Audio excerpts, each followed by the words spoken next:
जीवन में दो सूची बनाई है, जो साथ चलेगी और जो छूटेगी। चलने वाली सूची छोटी रहेगी और जो छूटने वाली सूची है उसमें तो कागज पर कागज चिपका के लिखना पड़ेगा, वो बड़ी लंबी होती है। छूटने वाली सूची छोटी किया जाए और चलने वाली सूची को लंबी किया जाए, इसीलिए ये कथा है।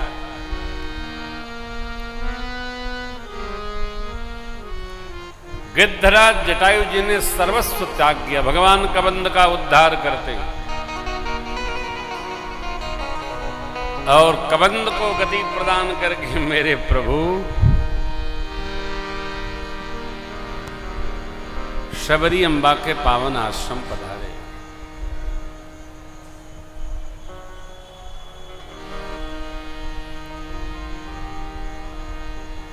मैं समझता हूं कि अब तो कोई वाद रहा नहीं। खासतौर से भारतवर्ष में विवाद भले ही हो, लेकिन अब कोई वाद नहीं रहा। जाति का, पंथ का, व्यवहार का कोई वाद नहीं रहा। सब लोग सब में रम गए। हाँ, अलग से उसका सांचा न बनाया जाए, क्योंकि वाद समाप्त करने में जीव के संस्कार ही मूल हैं, केंद्र में। इस बड़प्पन को जिया जाए। भगवान शबरी अम्बा के आश्रम पधारे। अभी कबंध को भगवान ने उपदेश किया था, सुन गंधर्व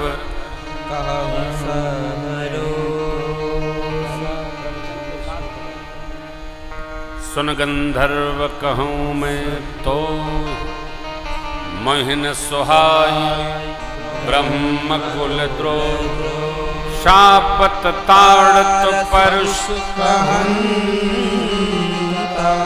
प्रपूज्य यस गावहि संता। जो भगवान के भागवत हैं, विप्रदेव हैं, वो सर्वकाल पूजनीय हैं। भगवान का पावन उपदेश जीव मात्र को संदेश स्वरूप प्रदान करते हैं, वो सर्वकाल पूजनीय है। देखिए, संस्कार जीव के जन्माद्य होते हैं।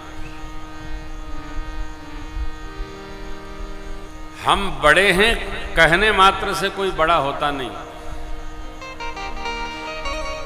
जो अपने में बड़प्पन अवतरित करा ले उसको लोग बड़ा मानने लगते हैं, उसी को संस्कार कहते हैं। हम जैसे आते हैं आपको प्रणाम करते हैं। क्यों करते हैं? क्योंकि आप लोगों के हृदय में जो बैठे भगवान हैं वो आपको कथा सुनाने ले आए। इसलिए आप श्रोता वक्ता ज्ञान निधि, आप हमसे भी श्रेष्ठ हैं कि आप भगवान की कथा सुनने आए।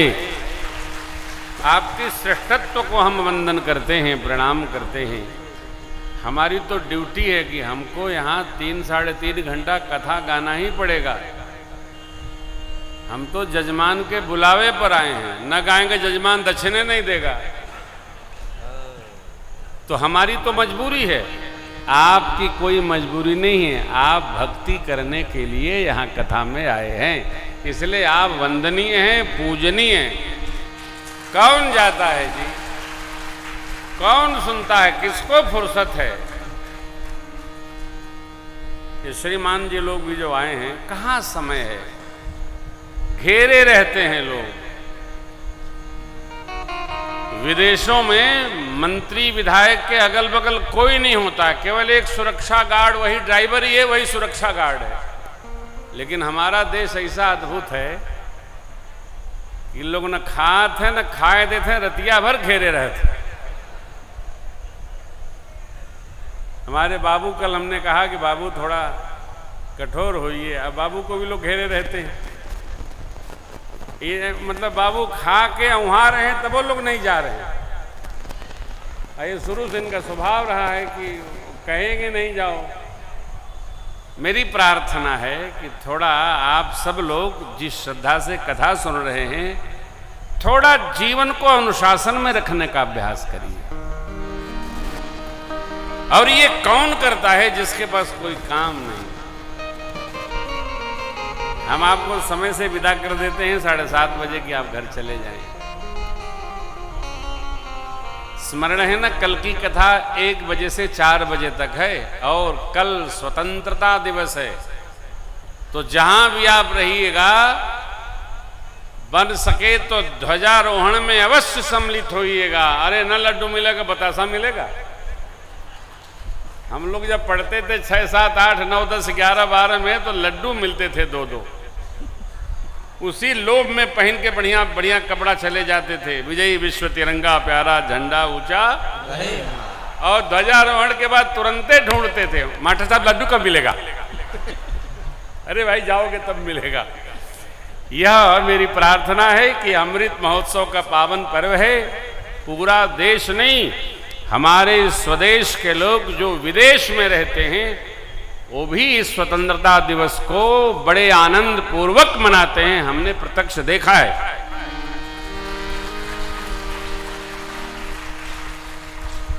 स्वतंत्रता दिवस के पावन पर्व पर हमारे सुपुत्र राजन जी मॉरिशस में कथा करने गए हैं। कल वो उत्सव में शामिल होंगे। वहां अपने देश की प्रजा ने उनको वहां बुलाया है। स्वतंत्रता दिवस पर कथा होगी और पहले ध्वजारोहण होगा, उसके बाद भगवान की पावन राम कथा गाई जाएगी। ये ही नहीं, जिस देश में आप जाइएगा, जहां जहां आप जाएंगे वहां वहां उत्सव संपन्न होगा। आप तो बलिया राष्ट्र के प्रजा हैं, इसलिए सबके घरों पर ये तिरंगा लहराना चाहिए। लहर लहर लहराए रे मेरा प्यारा गंदा तिरंगा। वीरत्व का दर्शन होना चाहिए, कायरत्व का दर्शन नहीं होना चाहिए। सर्वस्व रहिए और देश के प्रति अपना स्वाभिमान सदैव संभाल करके रखिए। देखो, देश पहले है, धर्म कर्म बाद में। राष्ट्रभक्ति हमारे रग में एकदम कूट के उपस्थित होनी चाहिए। राष्ट्र को हमारी आवश्यकता हो तो सब कुछ न्यौछावर है। तन से मन से धन से, तन मन धन जीवन से, हम करे राष्ट्र आराधन। हर प्रकार से सब कुछ समर्पित हो, तन मन धन जो भी है सब कुछ है तेरा। इस आहुति भाव में रहना चाहिए। यह पावन स्वतंत्रता दिवस हमारे देश के लिए मंगल महोत्सव भाव में उपस्थित हुआ है। इसका सवेरा भगवान सूर्य नारायण की दिव्य रश्मियों से पूरे देश को प्रकाशित करे और देश के साथ पूरे विश्व को प्रकाशित करे।